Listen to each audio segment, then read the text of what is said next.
Hi and welcome to Tikkun's Weekly Dava.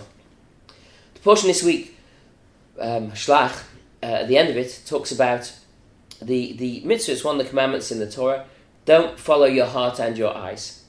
The rabbis say your eyes means snus, means illicit relationships, our passions, our desires.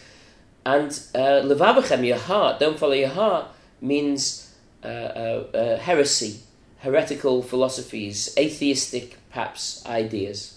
It's fascinating, really fascinating, that the Torah, that Judaism associates atheism with a heart.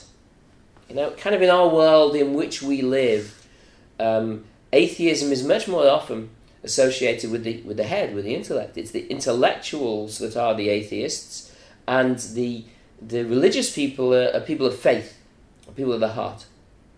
I want to point out and explain kind of why I don't believe that's the case.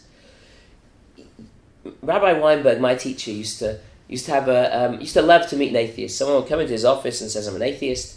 He'd say, "That's great," and genuinely he'd mean it. He'd say, "Look, I'm really interested, genuinely," because an atheist means someone who's considered all the evidence, all the facts for and against God's existence, and has come to the certain conclusion that God doesn't exist.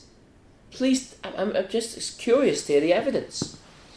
10 times out of 10, he says that the person would say, "Well, actually, you know what?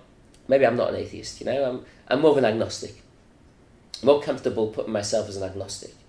Rabbi would say, "Well, you know, I was hoping to meet an atheist, but an agnostic is a good second best.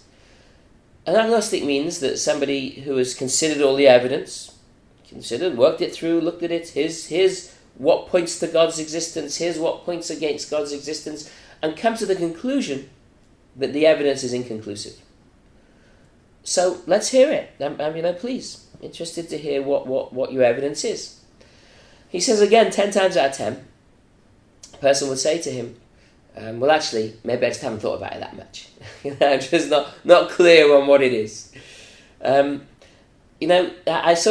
recently saw something by Stephen Hawkins, a quote from Stephen Hawkins, who's the great Cambridge physicist, saying that talking about the world to come, that the world to come is an idea. It's a fairy tale for people who are afraid of the dark.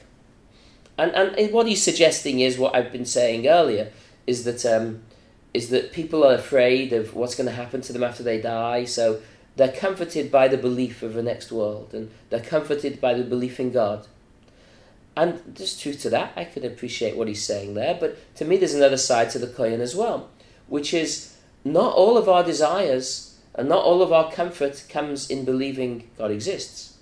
There's a comfort on the other side of the coin of believing God doesn't exist, which is a comfort of less responsibility, of being able to make up my own values and decide on what I want to do with my life, on there being no absolutes, on there being no objective reality by which, no standards to judge myself by. There's a certain desire of a human being that might want to lead himself in that direction as well. So if we're talking of human desires and which way they would lead us, yes, there's the truth that people are afraid of the dark, but I could equally say there are people who are afraid of the light, and that fear kind of balances out. And when you balance it out, you've got to start to look for evidence. Judaism says the heart is behind atheism.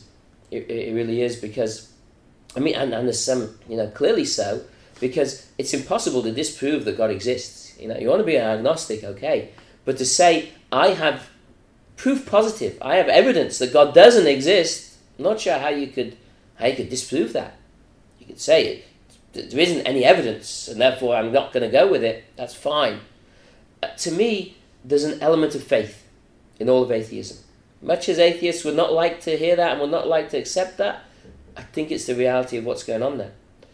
Judaism says, forget faith in either direction. Forget what you're afraid of.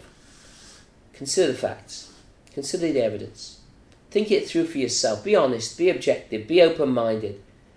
And it's my belief that anybody who does that, even a Richard Dawkins or a Stephen Hawking, will find that the facts, the information, the reality of God's existence or God's non-existence is perhaps not quite as comfortable as they would like it to be.